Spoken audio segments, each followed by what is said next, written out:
Frères et sœurs ivoiriens, chers amis de la Côte d'Ivoire, nous voici à la fin de l'année 2019.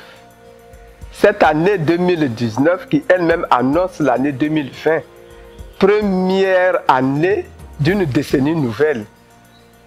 C'est l'occasion pour moi, comme je le fais depuis quelques années, de m'adresser à vous. Je voudrais commencer par vous dire merci. Un grand merci. Merci à vous tous. Merci à toutes. Merci à tous autant que vous êtes, frères et sœurs ivoiriens et amis de la Côte d'Ivoire. Un grand merci pour toute la sympathie. Merci pour toute l'amitié. Merci pour toute l'affection que vous ne cessez de me témoigner. Merci à tous.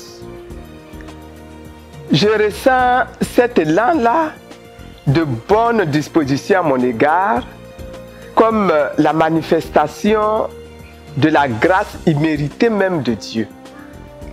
C'est pourquoi je voudrais également remercier le Seigneur pour son infinie bonté envers moi. Et merci pour mes enfants, pour mon mari, pour ma famille, pour toute ma nation.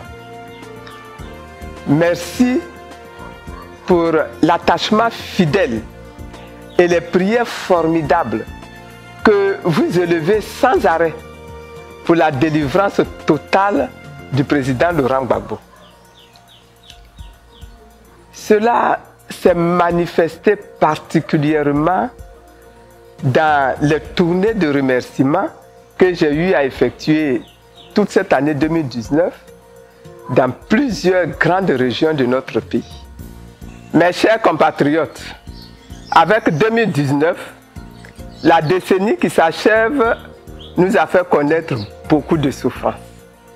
Beaucoup de souffrances physiques, de souffrances morales, beaucoup de déceptions, beaucoup de tortures, beaucoup d'humiliations, beaucoup d'emprisonnements, de contraintes à l'exil forcé, de perte d'êtres chers et de personnes de grande notoriété. Nous ne sommes malheureusement pas encore sortis des conflits intercommunautaires, des refus de règlement consensuel de nos problèmes sociaux et politiques. Nos vaillants militaires sont encore dans les liens de la détention. Mais 2019 s'en va. Et 2019 s'en va en nous laissant de grandes notes d'espoir. Espoir d'un retour du président Laurent Gbagbo dans son pays, dans son parti, dans sa famille. Il a gagné la bataille contre les verrous de la forteresse. Mais il est encore dressé dans un combat titanesque contre les nombreuses chaînes de la déportation. Cependant, demeurons sereins. Ce combat-là, il le gagnera également. Parce que sa victoire est inscrite dans le plan même de Dieu.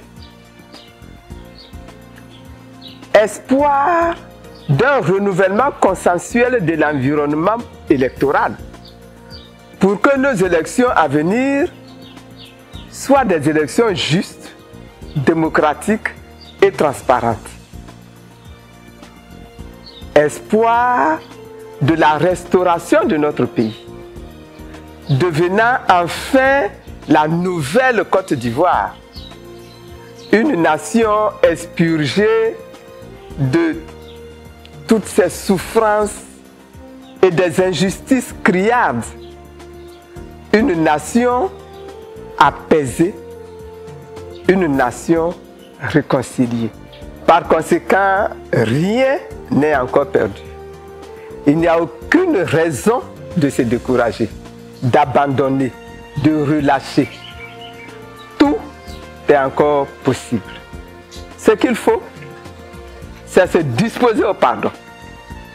C'est cultiver la volonté d'union, la volonté de réconciliation.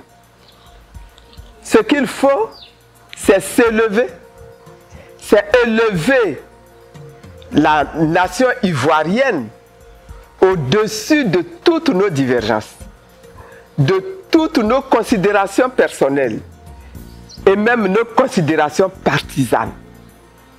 Chers camarades du Front populaire ivoirien, la Côte d'Ivoire nous attend. Levons-nous pour la Côte d'Ivoire.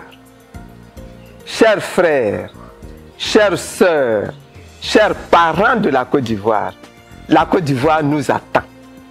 Levons-nous pour la Côte d'Ivoire. Chers amis, la Côte d'Ivoire nous attend. L'Afrique tout entière nous attend. Levons-nous pour la Côte d'Ivoire. Levons-nous pour l'Afrique. Souvenons-nous que l'Éternel nous dit: pour vous qui craignez mon nom, le soleil de justice se lèvera et la guérison sera dans ses rayons. Bonne fête de fin d'année. Bonne et heureuse année 2020. Que Dieu vous bénisse et que Dieu bénisse la Côte d'Ivoire.